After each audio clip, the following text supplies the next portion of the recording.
Bismillahirrahmanirrahim. Assalamualaikum warahmatullahi wabarakatuh. Perkenalkan, nama saya Vivi Septianti Saro. Saya mahasiswi dari Universitas Muhammadiyah Riau, jurusan Akuntansi, Fakultas Ekonomi dan Bisnis.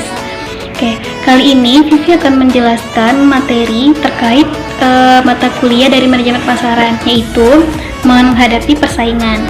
Nah, seperti yang kita tahu ini saat ini, masalah manajemen pemasaran itu masih menjadi sorotan bagi perusahaan untuk tetap dapat bertahan di era persaingan saat ini. Kompetensi yang bergerak cepat itu mengharuskan strategi perusahaan lebih dinamis dalam menghadapi persaingan saat ini. Kekuatan dari perusahaan itu tidak hanya dilihat dari langkah awalnya, tetapi pada seberapa baik suatu perusahaan melakukan antisipasi dari langkah-langkah yang sedang dilakukan oleh pesaingnya, serta mengantisipasi perpindahan kebutuhan konsumen setiap saat. Nah, seperti yang kita ketahui, pesaing itu adalah perusahaan yang dapat memenuhi kebutuhan pelanggan yang sama. Sedangkan persaingan pasar itu untuk merencanakan dan mengimplementasikan secara efektif strategi positioning merek terbaik. Perusahaan harus memberikan banyak perhatian kepada pesaing mereka.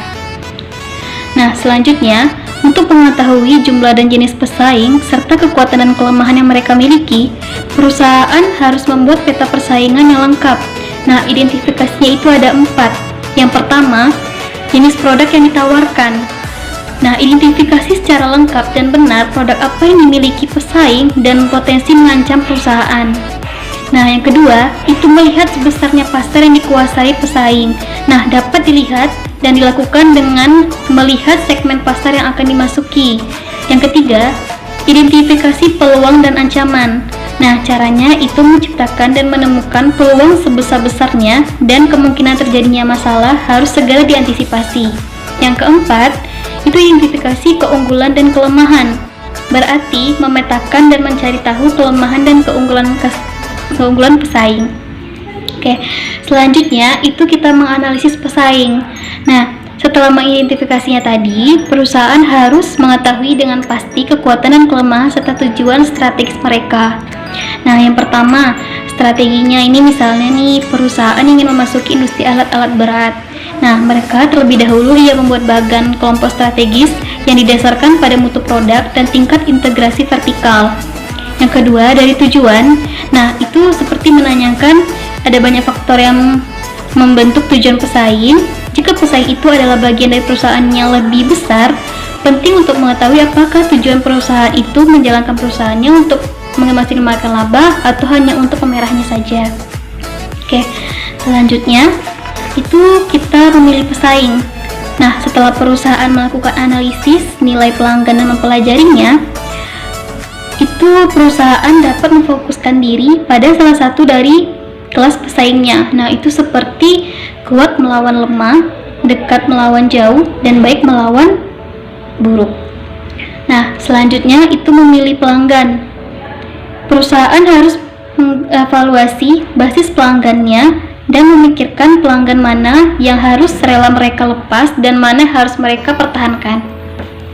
Oke, nah setelah kita memilih pesaing dan pelanggan tersebut, nah kita ada identifikasi strategi pesaing. Nah, salah satunya itu strategi pemimpin pasar. Nah, strategi pemimpin pasar itu perusahaan yang dominan selalu ingin tetap nomor 1. Nah, sikap ini mendorong dia untuk mengambil tindakan dari 3 arah.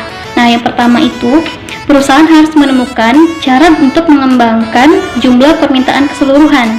Yang kedua, itu perusahaan harus menjaga tingkat pasar yang dikuasainya dengan cara bertahan maupun menyerang balik dengan baik.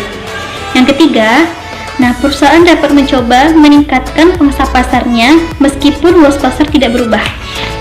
Oke, nah selain dari strategi pemimpin pasar, itu ada strategi penantang pasar.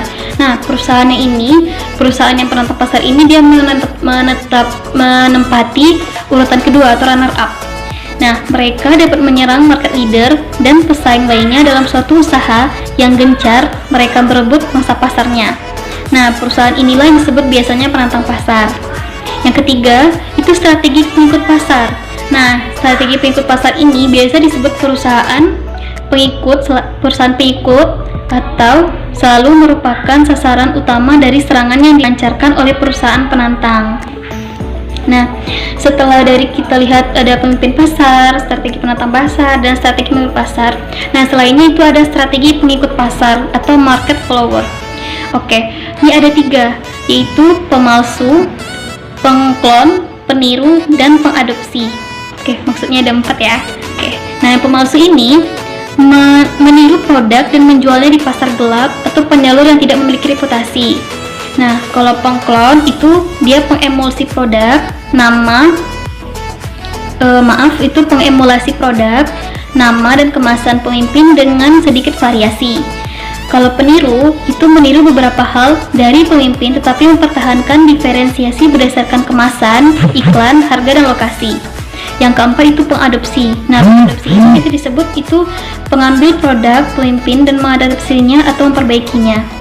Nah, selain dari tiga tadi ya, nah itu ada penceruk pasar. Nah, penceruk pasar ini itu tugasnya menciptakan ceruk atau memperluas ceruk dan melindungi ceruk. Menceruk menanggung resiko utama yaitu ceruk pasar dapat diserang. Oke, itulah penjelasan dari bagaimana kita menghadapi persaingan saat ini.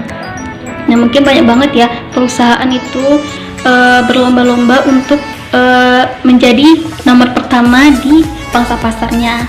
Oke, baiklah, sekian dari penjelasan tentang menghadapi persaingan tadi. Mohon maaf bila ada kesalahan kata. Wabillahi taufiq wal hidayah. Wassalamualaikum warahmatullahi wabarakatuh.